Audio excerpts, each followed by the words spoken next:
جی بسم اللہ الرحمن الرحیم ناظرین، ہر ایک نے مرنا ہے کیونکہ انسان فانی ہے۔ کلو نفس ذائقۃ الموت۔ اور آج اسلام آباد میں جو دو اموات ہوئی ہیں، ویسے تو زیادہ ہوئی لیکن یہ دو اموات جو ہیں وہ نوٹس میں آئیں، اور اس حوالے سے یہ زیادہ نوٹس میں آئیں۔ اس کی بنیادی وجہ یہ تھی کہ یہ ماما منظور جو تھے وہ پورے علاقے میں ہی سب چھوٹے بڑے سب ان کو ماما کہہ کے پکارتے تھے۔ کوئی ایسا نہیں ہے، مقامی ذمہ دار تھے، لیکن ایسا بھی نہیں ہے کہ یہ کوئی بدماش تھے، لیکن انتہائی شریف النفس انسان تھے۔ اور ان کا کمال یہ تھا کہ لوگوں کے ساتھ اخلاق کے ساتھ پیش آنا۔ اور پھر حیرت کی بات آپ دیکھیں کہ دونوں بہن بھائیوں میں اتنا پیار تھا کہ ان کی بہن بھی بیمار تھیں، شوگر کی مریضہ تھیں۔ وہ روزانہ کی بنیاد پر اپنی بہن کی تیمارداری کرتے تھے، اور بہن بھی اپنے بھائی کو لمبی عمر کی دعائیں دیتی تھی۔ ماما منظور کو گردوں کا عرضہ لاحق تھا، لیکن وہ ڈائلائسس نہیں کرواتے تھے۔ ان کا کہنا تھا کہ جو ڈائلائسس پہ گیا اور پھر وہ نہیں بچ پائے گا۔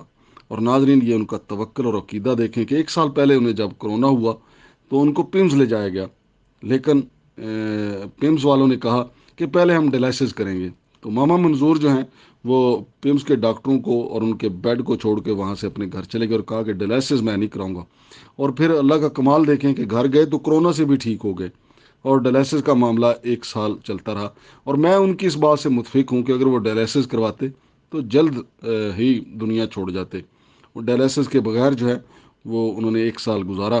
اور آج جو گزری رات جو ہے، گزشتہ رات جو ہے، پہلے ان کی بہن کا انتقال ہوا، اور صبح فجر کی نماز کے بعد ماما منظور جو ہیں وہ بھی دنیا چھوڑ گئے۔ تو ناظرین، ماما منظور کا جو معمول تھا وہ فجر کی نماز باجماعت پڑھنے کے بعد کم و بیش 2 گھنٹے قرآن پاک کی تلاوت کرتے تھے، اور پھر اس کے بعد وہ ان کا قریبی جو آبائی قبرستان ہے وہاں پہ چلے جاتے، اور وہاں اپنے ماں باپ کی قبروں کے پاس بیٹھ کے 2 گھنٹے تک وہاں بھی قرآن پاک کی تلاوت کرتے، اور اپنے ماں باپ کی اور عزیز و اقارب کی مغفرت کی دعائیں کرتے۔ تو ناظرین، یہ ان کا معمول تھا، یعنی کوئی دن ایسا نہیں ہوتا تھا کہ جب وہ نہ جائیں، سوائے اس کے کہ جب ان کو ایک جھوٹے مقدمے میں ترنول پولیس نے لیڈ مافیا والی لسٹ میں ڈال کر ان کو گرفتار کر لیا۔ اور حیرت کی بات یہ ہے کہ ماما منظور نے اس کو بھی اللہ کا شکرانے کے طور پہ لیا اور کہا کہ چلو مجھے اللہ کی عبادت کا موقع مل گیا۔ اور اللہ بھلے کرے، سابق ڈی سی اسلام آباد حمزہ شفقات صاحب کا، میں نے ان کو بتایا کہ جس بزرگ کو لینڈ مافیا قرار دیا جا رہا ہے خانہ پوری کے لیے، وہ تو خود گردوں کے مرض میں مبتلا ہے، وہ کیا کسی کی زمین پہ قبضہ کرے گا؟ وہ اپنی زمینوں پہ بیٹھے ہوئے ہیں۔ تو ان کی مہربانی، انہوں نے نوٹس لیا اور فوری طور پہ ماما منظور کی رہائی کا بندوبست کروایا۔ ناظرین، آج سنگجانی ٹول پلازا کی قریب ان کی رہائش ہے، وہاں سے 2 جنازے اٹھے، بھائی اور بہن دونوں کا۔ تو وہاں پہ بڑے ان کے عزیز و اقارب کی طرف سے بڑے رکت میز مناظر بھی تھے، اور اسلام آباد کی جتنی بھی معتبر شخصیات ہیں وہاں پہ موجود تھیں، موجودہ ایم این اے بھی، ایکس ایم این اے بھی، اور جو آئندہ الیکشن میں چیئرمین کے امیدوار ہیں، کونسلروں کی بہت بڑی تعداد وہاں پہ موجود تھی۔ لیکن ہر کوئی ماما منظور کی تعریف ہی کیا جا رہا تھا۔ اس کی بنیادی وجہ یہ ہے کہ ماما منظور جو ہے وہ دل جوڑنے کا کام کرتے تھے، وہ دل توڑنے کا کام نہیں کرتے تھے۔